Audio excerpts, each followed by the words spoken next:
Média. Thomas Hill.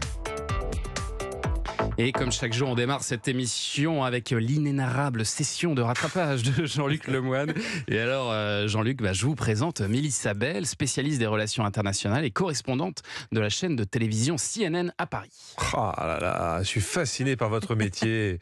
Franchement, être correspondant international, ça en jette. Hein, c'est vrai. Ah bah si, c'est la classe.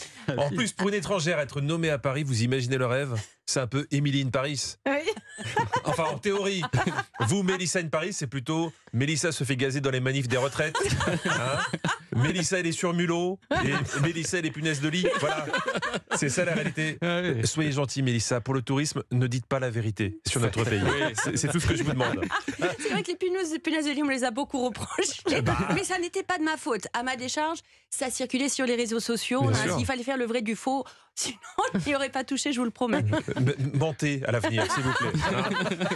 Alors, je me suis demandé comment on devenait journaliste international, donc j'ai écouté vos interviews.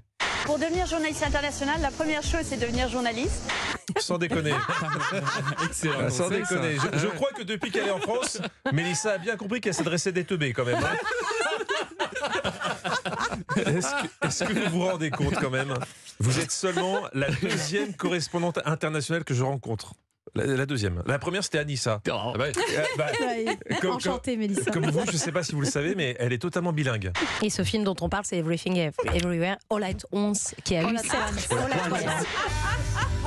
Never Tear Us Apart. C'est l'accent du Texas, excusez-moi. Mélissa, vous confirmez que c'est bien l'accent du Texas ou c'est juste l'accent de quelqu'un qui se fout de notre gueule?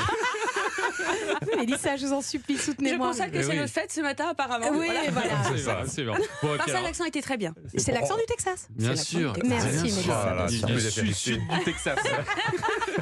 Bon, et alors Jean-Luc, pour votre session de rattrapage, vous avez regardé le 3e volet des Portraits de l'amour et dans le pré. Je ne sais pas si vous connaissez cette émission, Mélissa Bell. Je regarde pas, mais je vois. C'est un grand succès. C'est ça, exactement. Et puis vous le savez, hein, Thomas, je ne suis qu'amour. Donc la preuve, lundi, je vous ai parlé de l'île de la tentation. Hier, de Marie à tout prix. Aujourd'hui, de l'amour et dans le pré. J'aime l'amour sous toutes ses formes, musclé, tatoué ou édenté. On commence cette dernière série de portraits par Guy. Et il a la patate, le Guy. C'est speed, hein. Il ne reste pas beaucoup de temps à vivre. Si t'es une femme et que tu souhaites faire une bonne affaire en viager, écris vite à Guy. Non, je plaisante, il a 66 ans et si ça se trouve, il nous enterrera tous. Mort ou vivant d'ailleurs. Guy nous a parlé de ses vaches laitières. Allons de l'amour pour moi, en fin de compte, puisqu'elle vient de me voir. Mais il faudrait mieux que ce soit une femme qui viendrait me voir. Ça serait peut-être mieux. Ça dépend de ce que tu veux faire, Guy. Hein, si tu veux faire des yaourts ou du fromage, une vache te sera plus utile. Non, c'est important de bien définir le projet avant de s'embarquer dans cette aventure. On a aussi fait la connaissance de Cyril, viticulteur, qui nous a raconté le drame qu'il a vécu étant jeune et qui a conditionné toute sa vie sentimentale. En fait, j'ai eu un truc, c'est que à partir de 12 ans, à la puberté, j'ai commencé à avoir de l'acné. On ne rigole pas. J'ai eu le même problème que Cyril et je le souhaite à personne. C'est dur. Moi, à l'adolescence, j'avais tellement d'acné que si on regardait bien entre mes boutons, on pouvait voir mes yeux. Cyril, lui, il a connu qu'une seule histoire d'amour avec une fille qui, elle aussi, avait de l'acné et ça a beaucoup amusé Karine Le Marchand. Je me suis dit, je vais tenter. Puis elle aussi, elle en avait, donc bon... c'est bien, vous faisiez des soirées. C'est ça, ouais, exactement. Trop compatissante, Karine. Hein. Cyril qui est bon à marier car de mémoire, on n'avait jamais vu un agriculteur aussi raffiné. J'aime bien avoir les tracteurs propres et c'est pour ça qu'on a mis le lino à l'intérieur pour éviter que ça se salisse.